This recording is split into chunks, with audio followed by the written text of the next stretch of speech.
Gereja adalah tubuh dengan satu kepala, yaitu Kristus. Ketika sebuah komunitas Kristiani membutuhkan sesuatu, seluruh anggota badan gerejawi bergerak membantu. Kolekte yang selama berabad-abad diupayakan oleh umat Kristiani dari seluruh dunia bagi saudara-saudari mereka di tanah tempat Yesus hidup ini, bersumber sekaligus mengejawantahkan amal kasih Kristiani, layaknya kasih Allah yang terwujud dalam Kristus yang tersalib, wafat, dan bangkit. Ketika Santo Fransiskus tiba sebagai peziarah di Tanah Suci dan memastikan bahwa para saudaranya tetap tinggal di sana bagaimanapun situasi politik atau siapapun penguasanya, Gereja Universal menemukan di dalam diri mereka orang-orang pertama yang bertanggung jawab atas tempat-tempat suci yang menjadi saksi perjalanan Tuhan dalam sejarah manusia.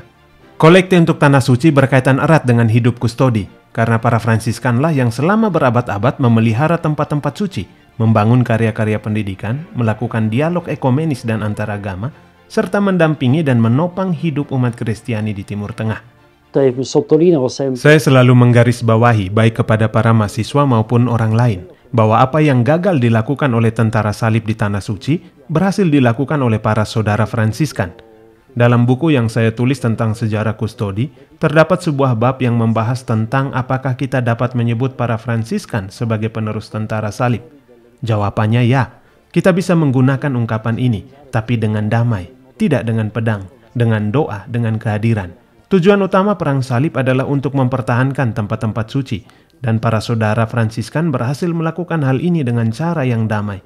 Oleh karena itu kehadiran di Tanah Suci, di setiap tempat suci, justru menegaskan hak prerogatif Santo Fransiskus, yang ingin memberikan misi ini kepada dunia Katolik dengan menyebutnya sebagai mutiara misi. Jadi bisa dikatakan inilah misi terpenting bagi para Fransiskan dalam ordo. Kolekte selalu dan terutama saat ini sangat penting bagi hidup di Tanah Suci. Romo Narciso, sejarawan dan juru arsip kustodi Tanah Suci, bercerita tentang evolusi kolekte yang melibatkan seluruh gereja dan yang khususnya saat ini sangat menentukan keberlanjutan karya-karya kustodi Tanah Suci. Il primo documento che abbiamo veramente che parla di una colletta fatta per la Terra Santa è del 1455, la bolla che abbiamo qui di Callisto III, il quale dà il permesso ai frati della custodia di viaggiare per i diversi paesi. Dokumen pertama yang kami miliki yang berbicara tentang kolekte yang dibuat bagi Tanah Suci berasal dari tahun 1455. Bula ini dikeluarkan oleh Paus Calixtus III yang memberikan izin kepada para Fransiskan dari kustodi Tanah Suci untuk melakukan perjalanan ke berbagai negara dan mengumpulkan uang bagi tempat-tempat suci. Bisa dikatakan ini adalah bula pertama yang secara khusus berbicara tentang pengumpulan uang untuk Tanah Suci. Kemudian selama berabad-abad kita memiliki berbagai bula, misalnya dari Paus Urbanus ke-8 dan kemudian Paus Pius ke-6, yang menegaskan semua hak ini dengan menambahkan atau menentukan kapan kolekte untuk Tanah Suci mesti dilakukan.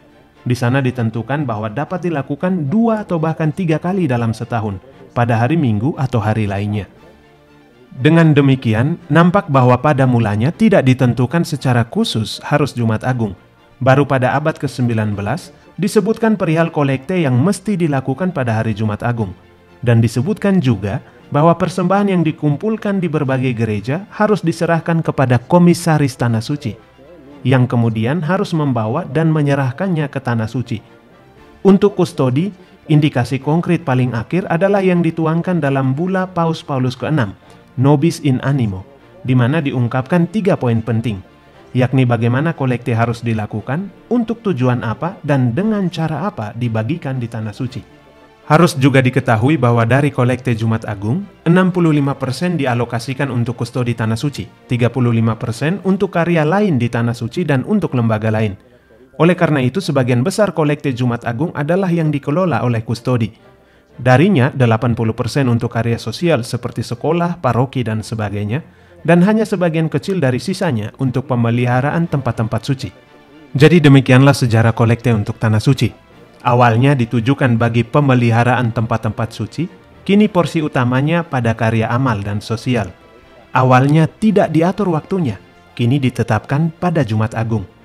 Dalam bula Paus Paulus ke-6 disebutkan bahwa kolekte ini juga dapat dilakukan pada hari lain, sesuai kebijaksanaan pemimpin gereja setempat jika ada hari yang lebih baik untuk mengadakan kolekte ini. Namun saat ini kolekte Jumat Agung bagi Tanah Suci sudah cukup dikenal di seluruh dunia. Suatu praktik yang secara teologis dan juga historis lebih mudah menghubungkan kolekte ini dengan Tanah Suci dan dengan sengsara Kristus. Maka mari kita bantu Tanah Suci, karena Tanah Suci memerlukan bantuan seluruh dunia.